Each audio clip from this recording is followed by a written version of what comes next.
You've been doing quite a bit of research into the history of popular education. How far back does this go?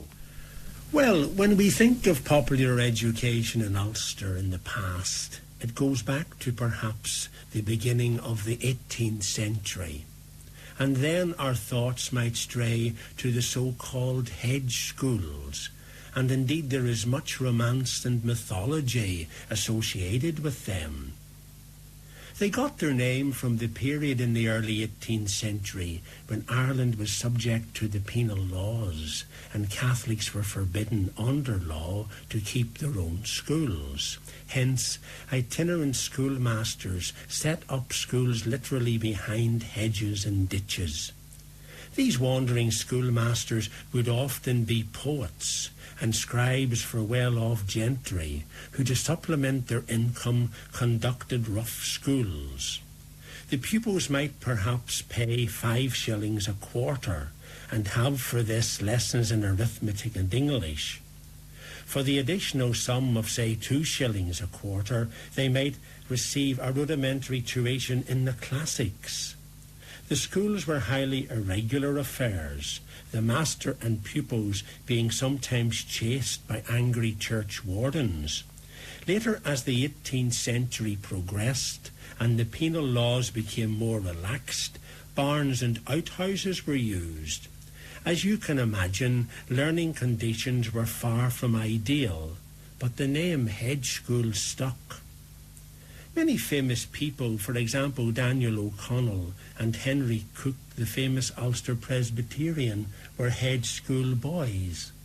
A great literary source for anyone wanting to read about them are the novels of William Carleton, the County Tyrone writer. Written in 1830, his book, Traits and Stories of the Irish Peasantry, is rich in hedge school material, for Carleton was a hedge schoolmaster. The schools in practice, though often thought of as Catholic in ethos, were very often interdenominational. They were a vehicle for the relatively poor to learn English, as by this time English was seen as the gateway to social and economic advancement.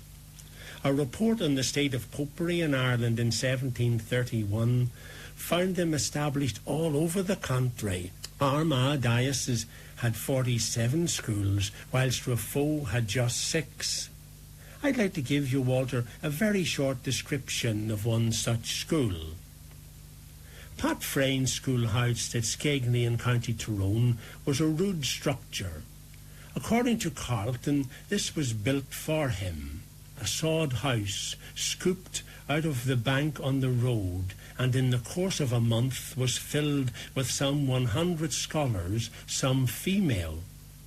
It remained open during the cold, damp months of winter. Every day each scholar brought 2 sods of turf for the fire, whose chimney was a hole in the roof. The pupils stood or sat around on large stones. Some parish priests ran schools too at the beginning of the 19th century, and at that stage it is estimated there were some 350 of these schools taken on an all-Ireland basis, catering for approximately 33,000 boys, and 46 convent schools catering for some 7,000 girls. Other pay schools were, of course, the classical schools in some of the large towns for the well-off. One such was in Downpatrick, run by a Dr. Nelson and a Mr. Doran, Dr. Nelson being a Presbyterian, who educated the future Roman Catholic Archbishop of Armagh there, William Crawley. Another type of school in these days was the charter school.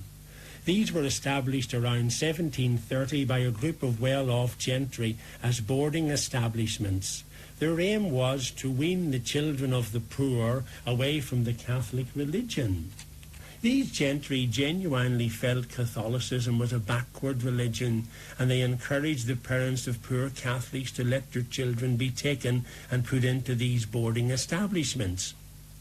In time, some government funding was granted, and 47 were established in Ireland as a whole, 10 of them being in Ulster, 1 in County Down at Killock. The philosophy behind these schools was not attractive, as you can imagine, to the general run of Catholic thinking, and so poor Protestant children were recruited and admitted to make up the numbers, as it were. Eventually their aim was seen as self-defeating and offensive, even by their erstwhile Anglican supporters. Allegations of cruelty were made too, and by 1825 nearly all had been closed. The Kildare Place Society, an Anglican organisation, had many schools as well in the early 19th century. These were grant-aided by the government and attended initially, at any rate, by Protestants and Roman Catholics alike. So by the early 19th century, a considerable number of schools existed for the various denominations, some of, I've said, irregular and ramshackle, but many children did not receive any education at all. It is estimated round about 1820 that only about 2/5 of children in Ireland received any education. The Catholic Church were not altogether happy with the Hedge School environment, as reports were received from time to time that some of the teachers were not conducting themselves in a manner thought befitting their calling, whilst the government, anxious to promote unity of purpose among the population in general, and badly shaken by the 1798 Rising, and keen to strengthen the Union of 1801, turned to education as a means of enlightenment and of uniting the people, and tried to get control of it. The government, too, would have been aware of the bitter sectarianism of the time, with Catholics often complaining of proselytising going on in the Kildare Place schools. And these Catholics understandably did not acknowledge that to many Protestants proselytism was a duty and not a show of bigotry. After several commissions of inquiry, the government set up a system of national education in 1831 and granted the 32,000 previously funded to the Kildare Place Society to the new scheme. Under the new system, the government, with the aid of some local community finance, and it was always essential to have local finance and patronage, agreed to take over existing schools, build new ones and maintain them, pay the teachers and control training and inspect the establishments. The whole concept was known as Stanleyism after Edward Stanley, Chief Secretary of Ireland, with a board of commissioners reflecting the various religious denominations concerned. The schools were to be interdenominational, with separate secular and religious instruction periods, and no religious emblem of any kind was to be permitted on the walls. Care was to be taken not to disturb the peculiar religious convictions of any particular pupil. However, the new national system had hardly got off the ground when religious contention came to the surface. Initially, Catholics favoured the scheme, but a sizable percentage of Anglicans and Presbyterians were unhappy with the exclusion of the whole Bible from the periods of the week in the schools devoted to secular instructions. These Anglicans broke away and started up their own schools under a body known as the Church Education Society, and these lasted for a considerable period of years. The Presbyterians, too, in several instances were unhappy with Catholic priests being on local management committees, and much tension in Ulster, especially in the counties of Antrim and Down, arose, many schools being attacked and burnt. In 1840, the Presbyterians succeeded in having the regulations amended to suit them, and a degree of denominalisation was conceded in practice. Also in the late 1840s, Anglican pressure was successful in having some of the initial safeguards removed as well. In these circumstances, the Catholics became restive too. For some, led by the Archbishop McHale of Tuam, they considered the fear of proselytism, that it was rising again. However, as the century wore on, and taking demography into account, the school system did, in fact, in many places become denominational, with a rather vague conscience clause, local ministers and priests becoming the managers of the schools in their parishes. Given the constraints placed on the system and its original aims, the curriculum was narrow, dull and somewhat unimaginative, consisting in the main of tuition in the 3 R's, with a little geography for the older children. Later in the 19th century, the teaching of Irish was added as an optional subject, but generally the system was heavily anglicised in the famous phrase, "to make every child a happy English child."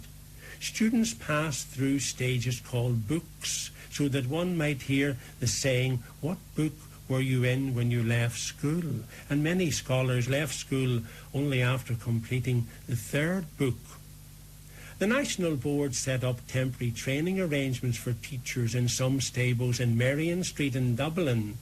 Then a training college in Marlborough Street, Dublin, was started in 1837 for men. A women's college followed in 1844. In the 1850s, model schools were set up all over Ireland. The one in Belfast was opened in 1857 along the Falls Road. They were feeders for the training college, where certain young students became monitors before proceeding to the final training at the college. They also attracted students not interested in a teaching career. The earliest one was opened in Newry in 1849, but Coleraine, Lurgan, Ballymena and Newtownards had them too. Incidentally, Walter, it cost $10,400 to build and equip the Newtownards school. They were model establishments with superior facilities to the ordinary national schools.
In 1868, the Powys Commission was established to see if the government were getting value for money.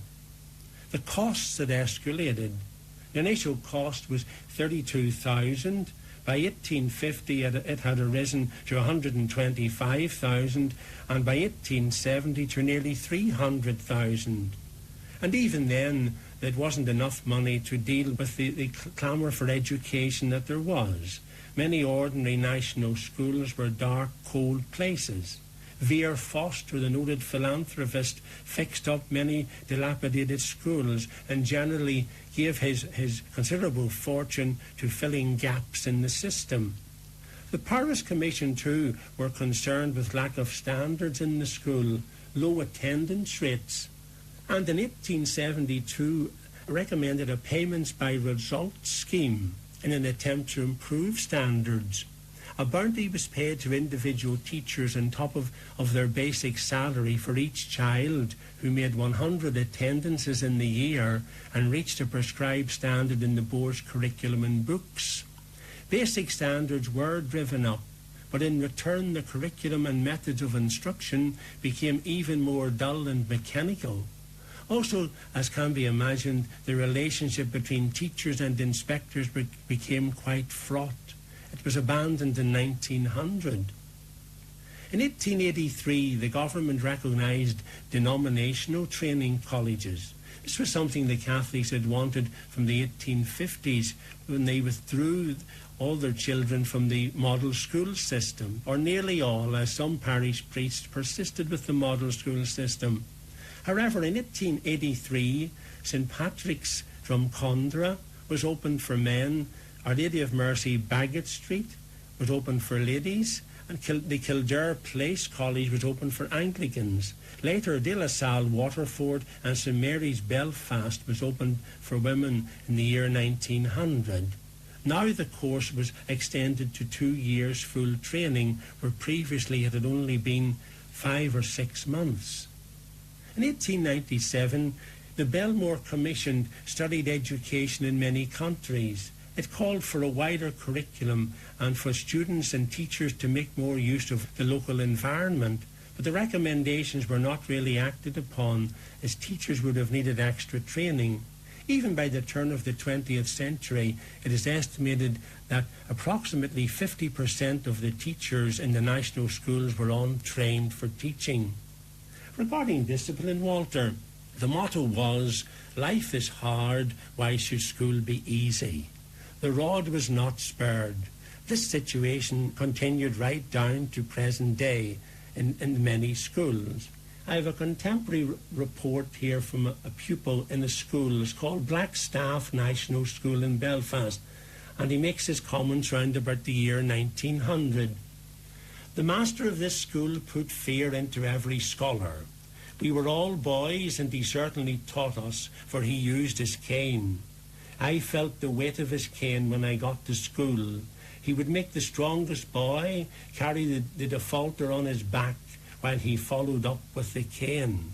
And of course, in those days, if you got slapped heavily, your mummy, when you come home, would say, "Well, you didn't get slapped for nothing, you deserved it." By 1922, the results of the national school system were impressive, as is estimated then that approximately 85% of the population of Ireland as a whole were literate in reading and writing. But Belfast had been very badly neglected due to the lack of local patronage, and 12,000 places were short.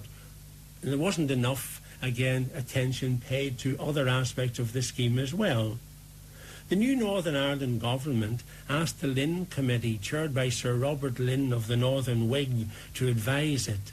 They recommended that the system be centralised and borough and county councils be made responsible for education services in their areas.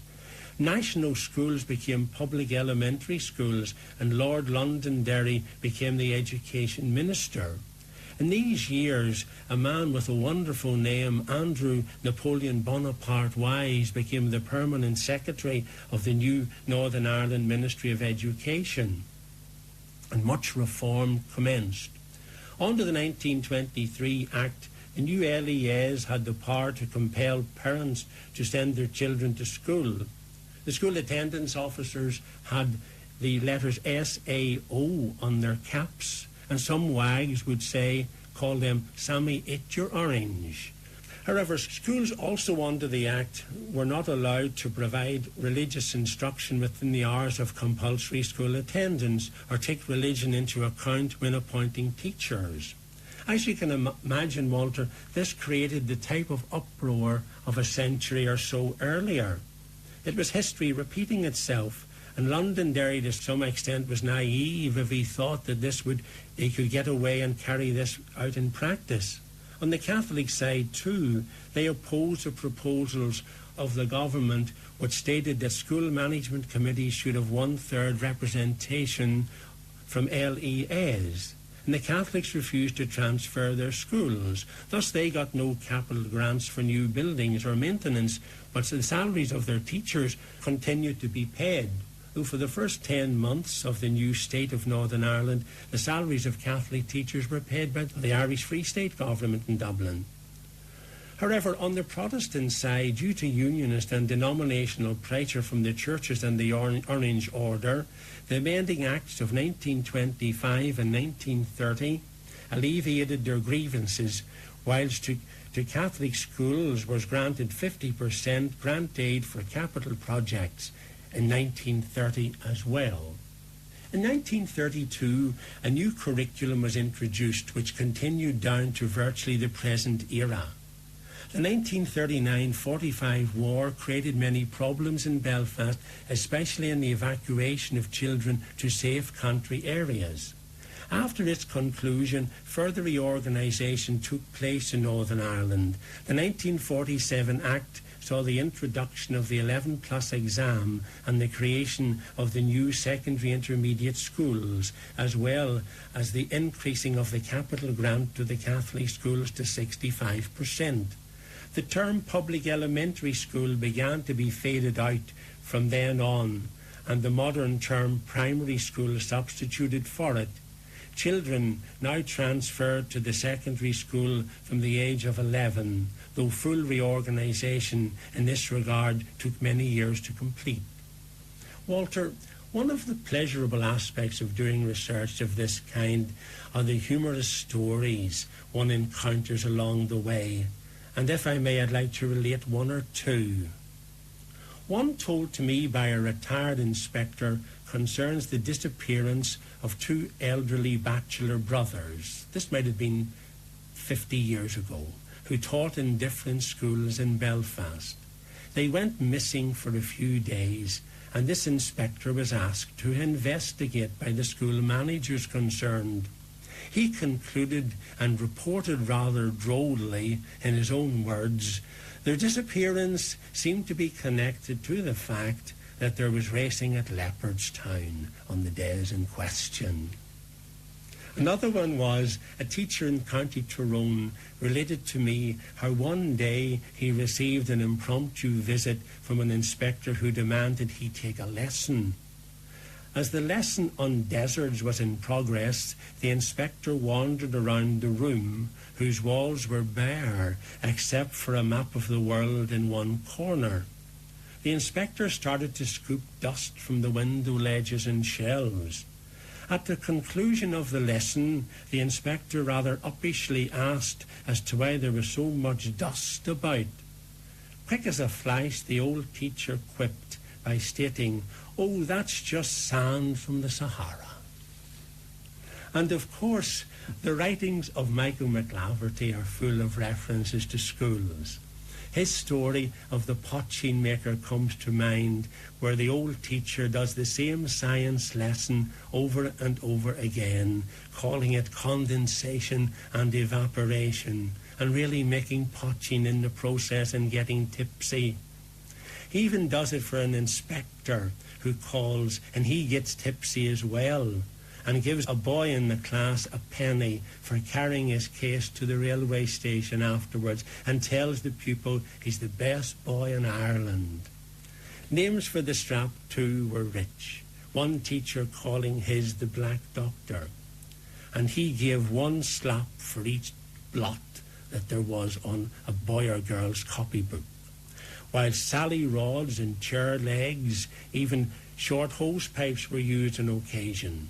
One teacher had the nickname Six of the Best, whilst of course the teacher was always the master and the lady teacher was always the mistress. To conclude our story, in 1968 the maintained or voluntary schools were given 80% capital grants, provided they accepted the 1/3 LEA representation on their management committees, which the vast majority did. In 1992, full 100% funding was granted to these schools after the national curriculum was introduced in the late 80s. Today, rightly, as part of the Northern Ireland curriculum, we have EMU, Educational for Mutual Understanding, and this is not before its time. The story of education, Walter, in Ulster, and indeed in Ireland as a whole in the past, is one riven with mutual distrust and suspicion. One can see, too, how nothing new has changed in education, and many of the ideas and prescriptions of today were tried in the 19th century. Hopefully, Educational for Mutual Understanding will be a help along the new road of mutual trust and toleration of differences. I sincerely hope so.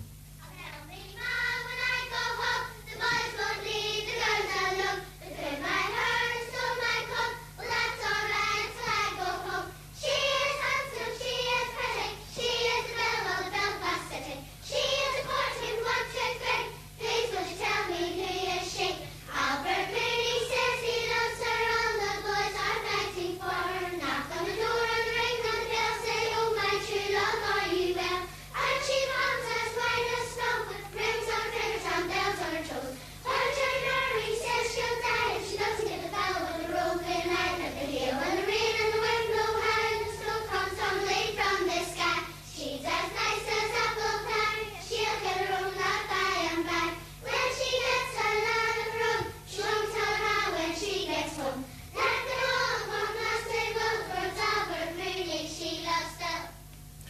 St John's Primary School Choir, Colin Ward Street, Belfast, accompanying Jim O'Hagan's History of Popular Education. And now we're all at sea for the remainder of today's programme. Well, joining me this afternoon is William Coates, who's a member of the Paddle Steamer Preservation Society. We're going to talk about paddle steamers and also about a very famous motor vessel, which is very well known to excursionists from this part of the world and which is this week making a return visit. William, you're welcome to the program.